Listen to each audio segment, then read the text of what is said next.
We talked to other, we went to some restaurants and said, would you, if we're looking at getting into fish, would you be interested in our product? And the overwhelming response was yes. When we had our first fish produced and filleted, breaded, and boxed, we went around with 2-pound samples, went to the restaurants, and just gave them away. Said, here's a 2-pound box, fry them up, feed them to your help, let us know if you like them. I'll stop in next week and see what you think. Cheapest advertising we could ever do, because probably 3/4 of the people ordered fish the next week. It's hard to beat a fresh product, locally produced. I mean, they know where it came from, they have confidence. They were dealing with the actual person that raised the fish, so they weren't dealing with a salesman who had to answer to his superiors, and if there was a problem, we took care of it on the spot. Never a question asked. So I think our customers like that, knowing that they're actually dealing with the person in the production cycle who can answer their question if they have one. Well, the most successful ones are the ones that have their markets in place. There's just no doubt about that. The tilapia guys that are still making it in Ohio are making it because they found their niche market of live markets in the Asian markets in the big cities. I don't release, I sell to the live market. The ones I'm selling right now are 1.5 pounds. The market would like bigger fish, but I don't want to raise bigger fish. So my customers are getting accustomed to buying the product I have. My biggest thing is I maintain flavor. We can't compete with the import market on tilapia on that. Okay. They're importing thousands and thousands of tons of fish, fillets, frozen, chilled, or whatever you want to call it. We can't compete with that market. We've got the live market, because they can't compete with the live market on account of transportation. So that's basically our market. The people we deal with, it's their culture. They want the freshness, live fish. That's just the way they want it. So that's what we're going to fill. Our big advantage here is we're 15 miles from commercial filleters, people bread, box, and then we distribute our own product.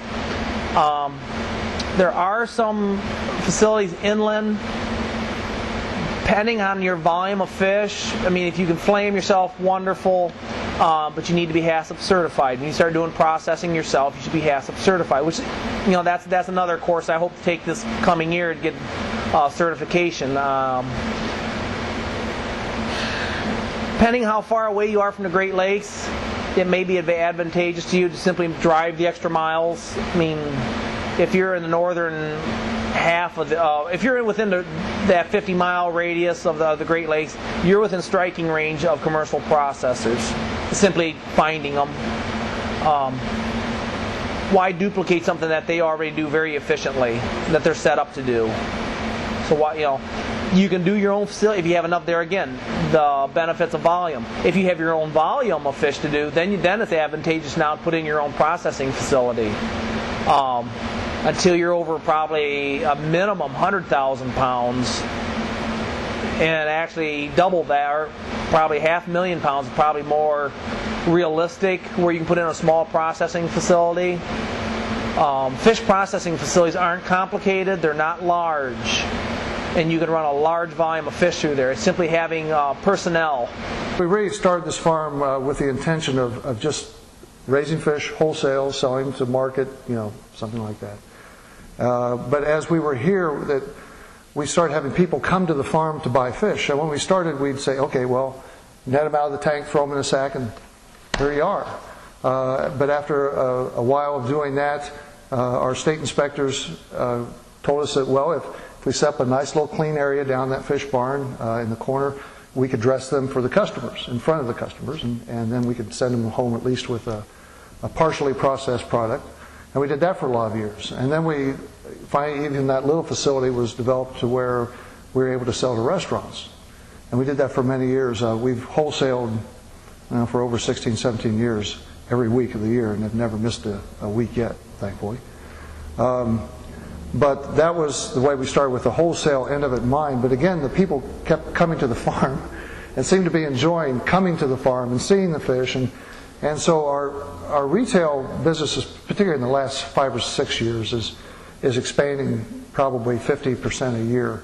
Our wholesale that we built up about 10 years ago to its present level is pretty constant, but we're really, our family is enjoying the retail aspects more than the wholesale. So we've decided to take the farm that direction. It's a niche market. There's only so many live fish that you're going to sell in the state of Ohio or anywhere close.